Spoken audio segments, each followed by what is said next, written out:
Media 10 news బులెటిన్ల ముందుగా headlines.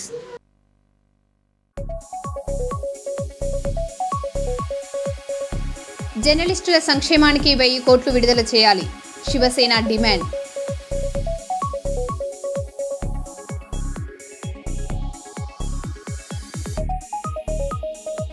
Social media పర్యవేక్షణకు ప్రత్యేక task force, deputy CM Pawan Kalyan.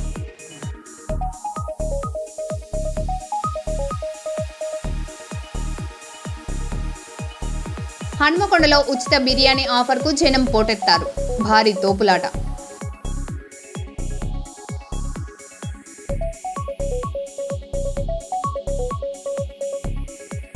క్యాన్సర్పై అవగాహన కల్పిద్దాం, టాటా ఇన్సూరెన్స్ బైక్ ర్యాలీ.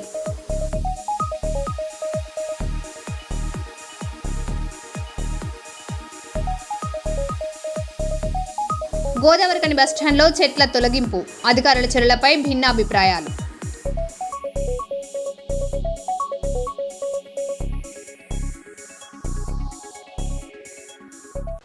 ఇక వివరాల్లోకి వెళ్తే, పెద్దపల్లి జిల్లాలో మహిళా అడ్వకేట్ వరలక్ష్మి నూతన కార్యాలయాన్ని రామగుండం ఎమ్మెల్యే మక్కన్ సింగ్ రాజ్ ఠాగూర్ ప్రారంభించారు.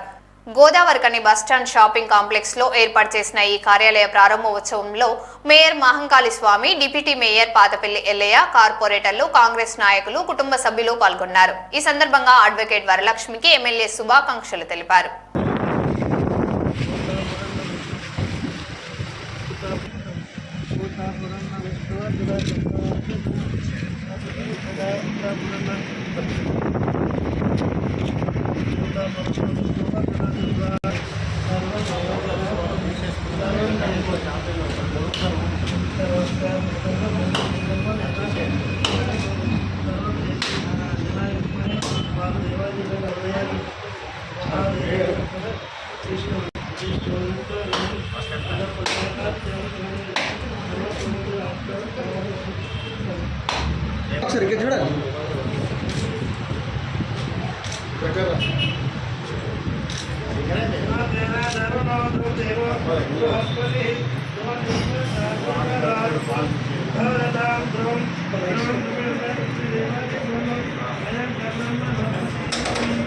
Very good.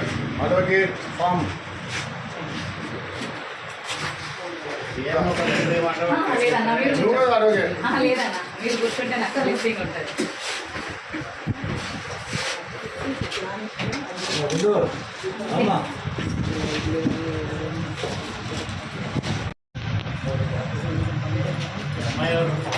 మా పాప అమ్మ అమ్మరా అమ్మరా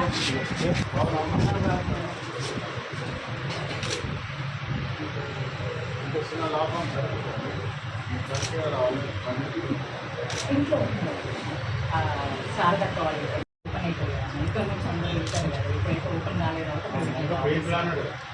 ఇక్కడ అయితే మనకు సెమీ సెంటర్ ఎవరైనా టిఫిన్ చేస్తారు, అందరు చేస్తారు. అందుబాటులో అక్కడ ఆలోచన చేసేది మున్సిపల్ బిల్డింగ్ కాంప్లెక్స్ పెడితే ఆడయి ఆడ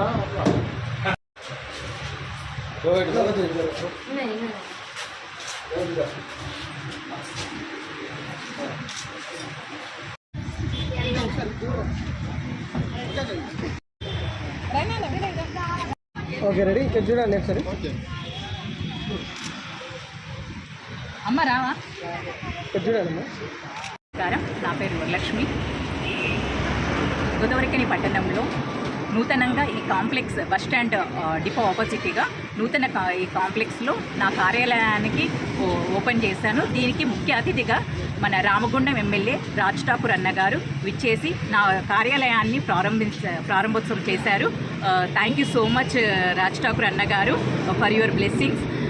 ఈ కార్యక్రమానికి విచ్చేసిన ప్రతి ఒక్కరికి పేరు పేరిన ధన్యవాదాలు తెలియజేసుకుంటూ థ్యాంక్ యూ. 42 ఏళ్ల ప్రభుత్వ ఉద్యోగిగా కొనసాగిన కారుమంచి అరుణ బి క్యాంపులోని కళ్యాణ మండపంలో కారుమంచి అరుణ పదవి విరమణ కార్యక్రమం ఘనంగా జరిగింది. మహిళలు చేసిన నృత్యం అందరినీ అలరించింది. ఉద్యోగులు, బంధువులు, శ్రేయోభిలాషులు పదవి విరమణ పొందిన కారుమంచి అరుణను ఘనంగా సన్మాన కార్యక్రమంలో పాల్గొని సన్మానం చేశారు.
నిజామాబాద్ జిల్లా రేంజల్ మండలంలో పెను ప్రమాదం త్రుటిలో తప్పింది. వీరన్నగుట్ట శివార్లో విద్యుత్ స్తంభం విరిగి మెయిన్ లైన్ తీగలు కారుపై పడడంతో డ్రైవర్ ప్రాణాలు అరిచేతిలో పెట్టుకుని బయటపడ్డాడు. కారు అద్దాలు పగలగొట్టి బయటకు దూకడంతో ప్రమాదం నుంచి సురక్షితంగా బయటపడ్డాడు. ఈ ఘటనపై రేంజల్ పోలీసులు కేసు నమోదు చేసి దర్యాప్తు చేపట్టారు.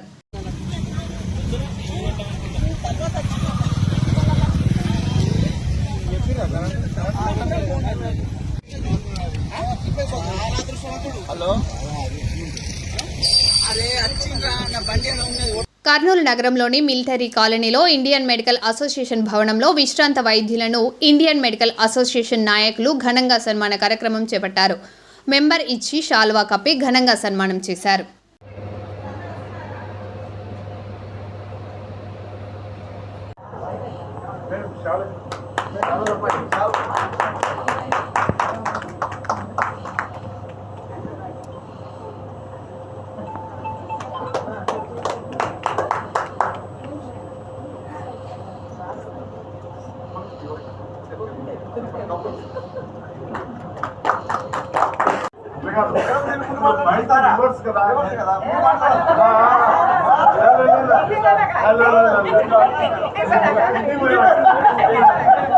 After some more time, I may be inspired and stimulated to write a book on the life of a doctor at Kurnool especially.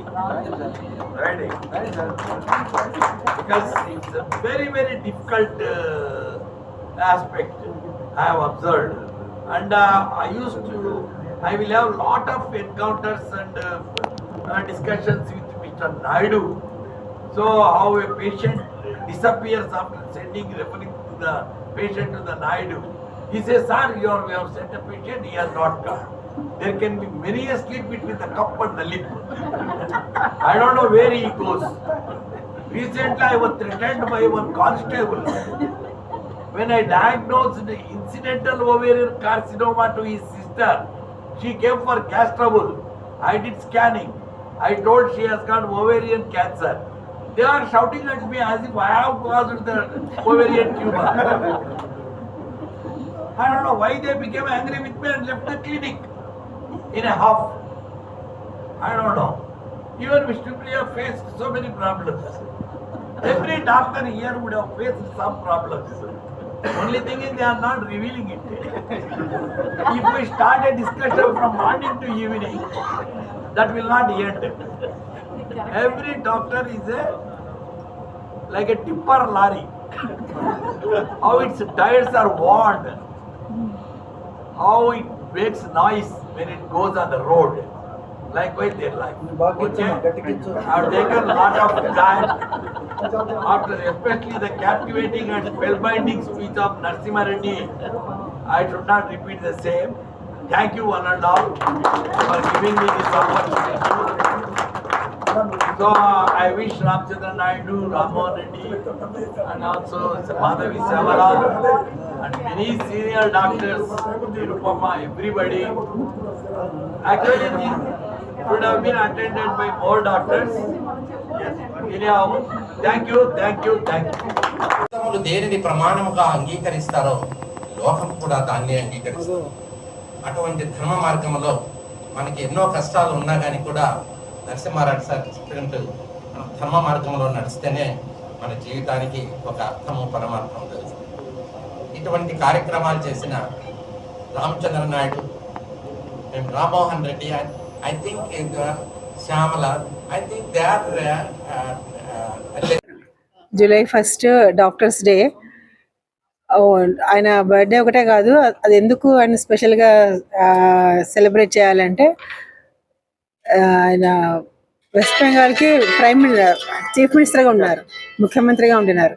Doctor అయ్యింది, ముఖ్యమంత్రిగా ఉండి ప్రాక్టీస్ చేస్తూ, డాక్టర్స్ సర్వీస్లో ఉన్న వాళ్ళు బయట కూడా ప్రాక్టీస్ చేయడానికి, అంటే బయట ప్రాక్టీస్ కూడా అవసరం అవుతే ప్రజలకి అందరికీ అందుబాటు ఉండడానికి, తర్వాత కూడా ప్రాక్టీస్ చేయడానికి కూడా ఒక పర్మిషన్ ఆయన ప్రైమ్ మినిస్టర్ నుంచి తీసుకున్నారు.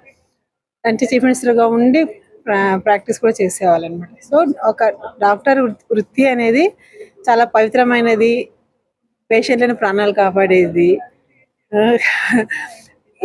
మిగతా ఏ ఒక్క ప్రొఫెషన్కి లేని ఒక ప్రత్యేకత ఏమంటే డాక్టర్స్ ప్రొఫెషన్. సో దీన్ని ఈ నోబుల్ వృత్తిని ముందు తీసుకుపోవడానికి ఆయన చాలా ప్రయత్నం చేసినందుకు దీన్ని డాక్టర్స్ డే. అది గుర్తు చేసుకుంటూ మనం ఇప్పుడు ఏం చేస్తామంటే, మనం ఏం చేయాలి, నెక్స్ట్ జనరేషన్స్కి ఏం చేయాలి, ముందు మిగతా సీనియర్స్ ఎక్స్పీరియన్సెస్, జూనియర్స్కి ఏం చెప్పాలి అట్లా సలహాలు, ఇవన్నిటికీ డాక్టర్ సందర్భంగా గుర్తు చేసుకుంటాం. డాక్టర్స్కి ఒక అకేషన్ ఇది. Thank you. పండగ. Thank you. అండ్ కర్నూలులో ఉన్న డాక్టర్లందరికీ హ్యాపీ డాక్టర్స్ డే. ఈ అకేషను మా డాక్టర్లందరికీ కూడా ఒక పండగ లాంటిది. ఎందుకంటే డాక్టర్ ప్రొఫెషన్లో ఎంత డెడికేటెడ్గా, ఎంత శ్రద్ధతో పేషెంట్స్కి ట్రీట్మెంట్ చేస్తారు. వాళ్ళు అంత చదివి గొప్పగా సర్వీస్ చేయడం కోసం ప్రజలని, వాళ్ళ యొక్క కష్టాలని, వాళ్ళ యొక్క ప్రాబ్లమ్స్ అన్నిటిని అంత నీట్గా డిసైడ్ చేసి, వాళ్ళ ప్రాబ్లమ్స్ అన్నిటినీ డయాగ్నోస్ చేసి ట్రీట్మెంట్ ఇస్తారు కదా.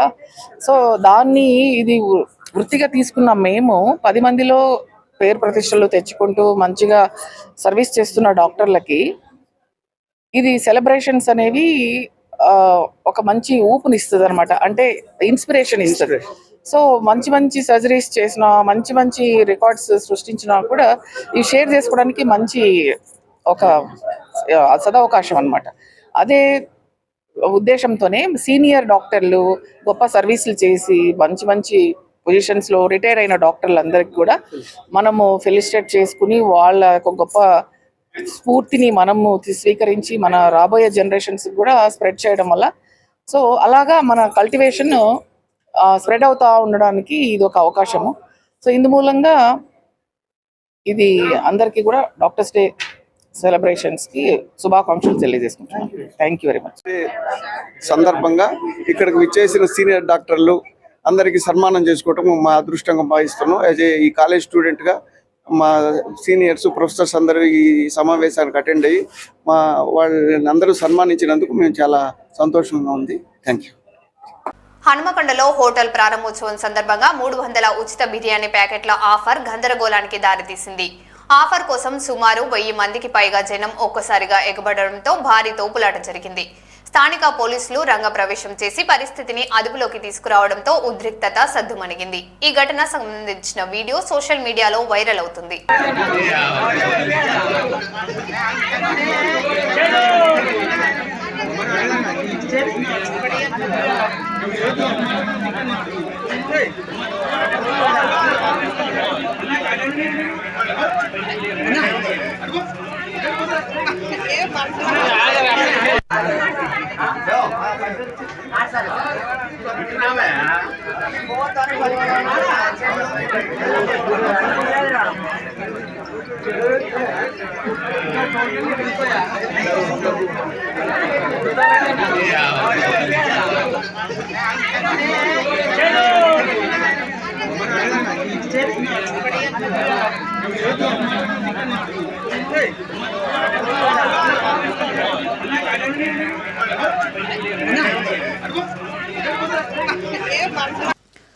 విశాఖ ఉక్కు ప్రమాదంపై కేంద్ర కార్మిక సంఘాలు ఆందోళన చేపట్టాయి. మృతుల కుటుంబాలకు ₹1 కోటి పరిహారం, క్షతగాత్రులకు 50 లక్షల ఆర్థిక సహాయం అందించాలని డిమాండ్ చేశాయి. ప్రమాదంపై రిటైర్డ్ జడ్జితో న్యాయ విచారణ జరిపి బాధ్యులపై కఠిన చర్యలు తీసుకోవాలని కోరుతూ కాకినాడ కలెక్టర్ వద్ద ధర్నా నిర్వహించారు. విశాఖ ఉక్కు ప్రైవేటీకరణ, విశాఖ వారికి నష్టపరిహారం ఇచ్చేంత వరకు, విశాఖ ఉక్కు ప్రమాదంలో చనిపోయిన వారికి ₹1 కోటి నష్టపరిహారం, విశాఖ ఉక్కు ప్రమాదంలో చనిపోయిన వారికి ₹1 కోటి నష్టపరిహారం. కేంద్ర కార్మిక సంఘాల ఐక్యత, కేంద్ర కార్మిక సంఘాలకు ₹1 కోటి నష్టపరిహారం, విశాఖ ఉక్కు ప్రమాదంలో చనిపోయిన ₹1 కోటి నష్టపరిహారం ఇచ్చేంత వరకు, ₹1 కోటి నష్టపరిహారం ఇచ్చేంత ప్రైవేటీకరణ ఆపేంత వరకు, విశాఖ ఉక్కు ప్రైవేటీకరణ ఆపేంత వరకు, విశాఖ ఉక్కు ప్రైవేటీకరణ ఆపేంత వరకు, విశాఖ ఉక్కుకు సొంత గనులు కేటాయించేంత వరకు, విశాఖ ఉక్కు ప్రమాదంలో చనిపోయిన వారికి ₹1 కోటి నష్టపరిహారం, విశాఖ ఉక్కు ప్రమాదంలో చనిపోయిన వారికి విశాఖ ఇచ్చేంత వరకు, విశాఖ ఉక్కుకు సొంత గనులు కేటాయించేంత వరకు, విశాఖ ఉక్కు ప్రమాదంలో చనిపోయిన వారికి ₹1 నష్టపరిహారం ఇచ్చేంత వరకు, విశాఖ స్టీల్ ప్లాంట్ ప్రైవేటీకరణ ఆపేంత వరకు, విశాఖ స్టీల్ ప్లాంట్ ప్రైవేటీకరణ స్టీల్ ప్లాంట్ ప్రమాదంలో చనిపోయిన వారికి ₹1 నష్టపరిహారం, విశాఖ స్టీల్ ప్లాంట్ ప్రమాదంలో చనిపోయిన వారికి ₹1 నష్టపరిహారం, ₹1 నష్టపరిహారం ఇచ్చేంత వరకు, విశాఖ స్టీల్ ప్లాంట్ ప్రమాదంలో చనిపోయిన వారికి ₹1 యాజమాన్యం, కేంద్రంలో ఉన్న మోడీ ప్రభుత్వం, రాష్ట్రంలో ఉన్న కూటమి ప్రభుత్వం విధానాల వల్లే ఈ ప్రమాదం జరిగింది.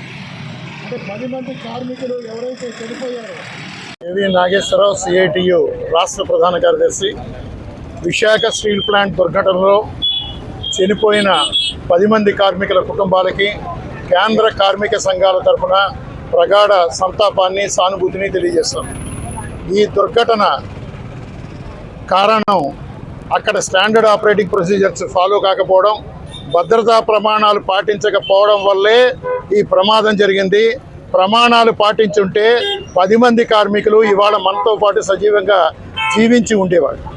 ఈ ఘటనలో ప్రభుత్వ వైఖరి చాలా దుర్మార్గంగా ఉంది.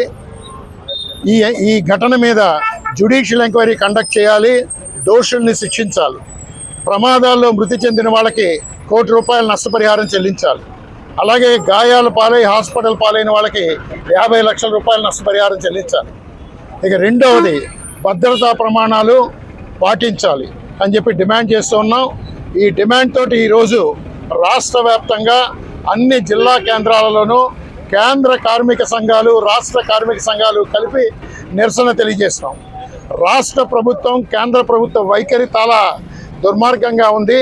ప్రధానమంత్రి ఒక కార్మికుడు ప్రాణాలు కోల్పోతే ప్రధానమంత్రి ₹2 లక్షల కేటాయించాడు.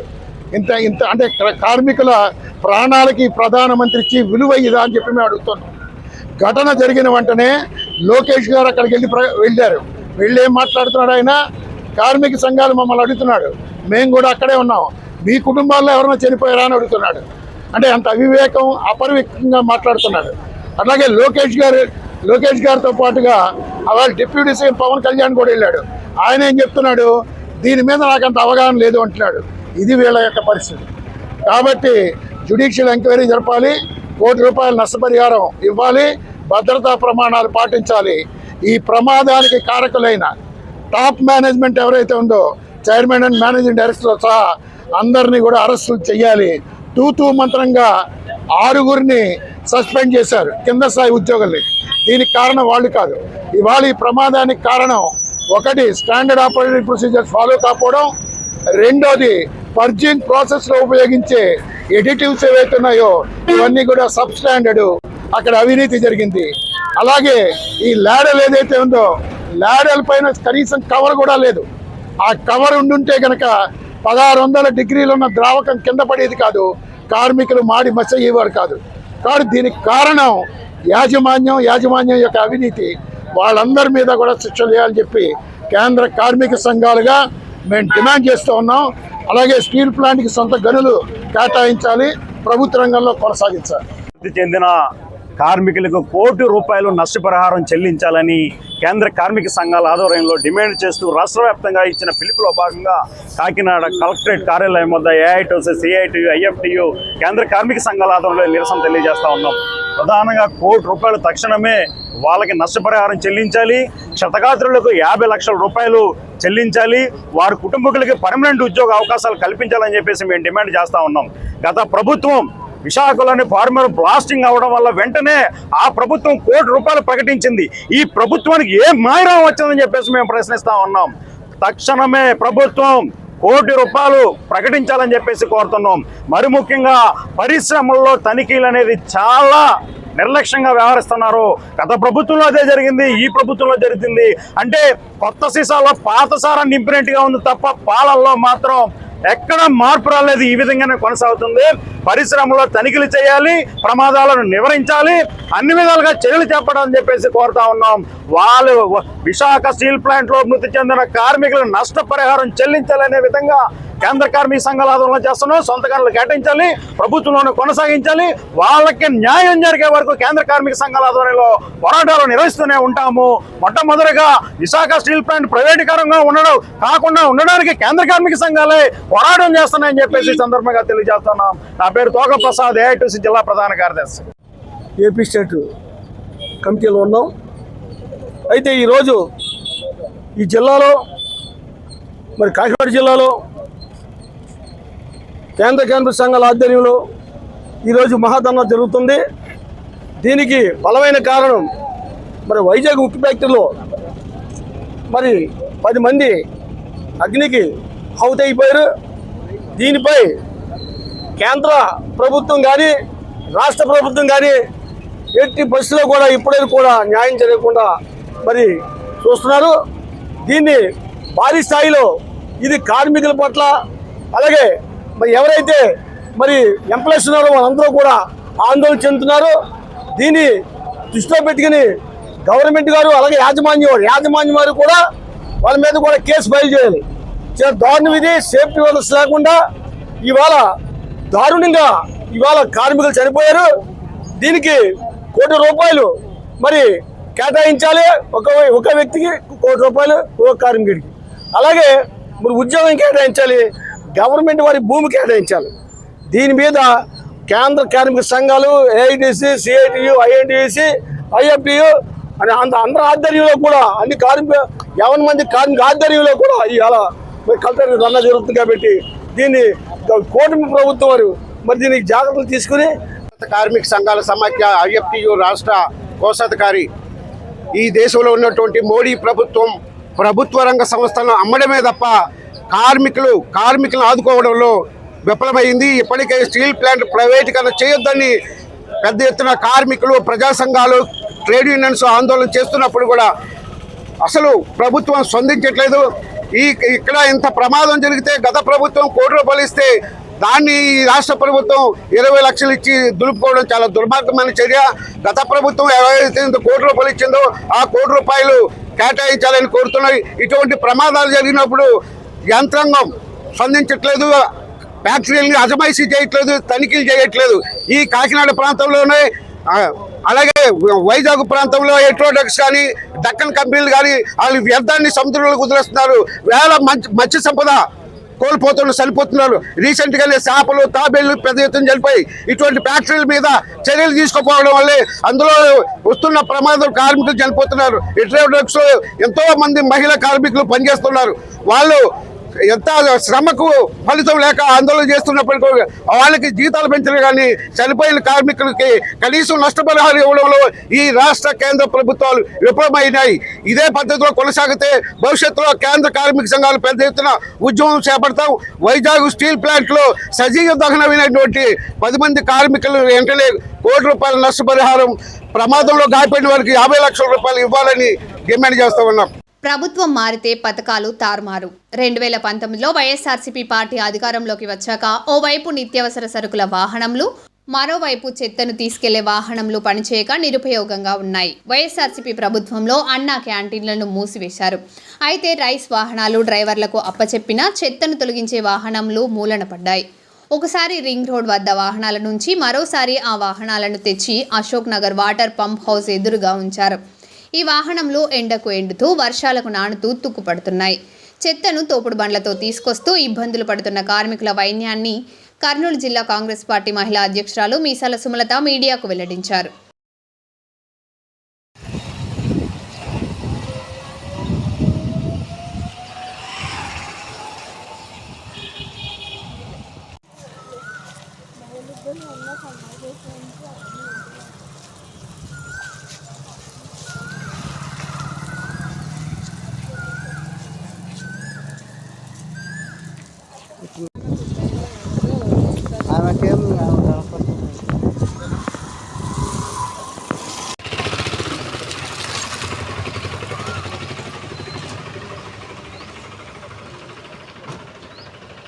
గత ప్రభుత్వంలో ఈ బండ్లన్నిటిని కూడా మరో బులెటిన్లో మళ్ళీ కలుద్దాం. Stay tune.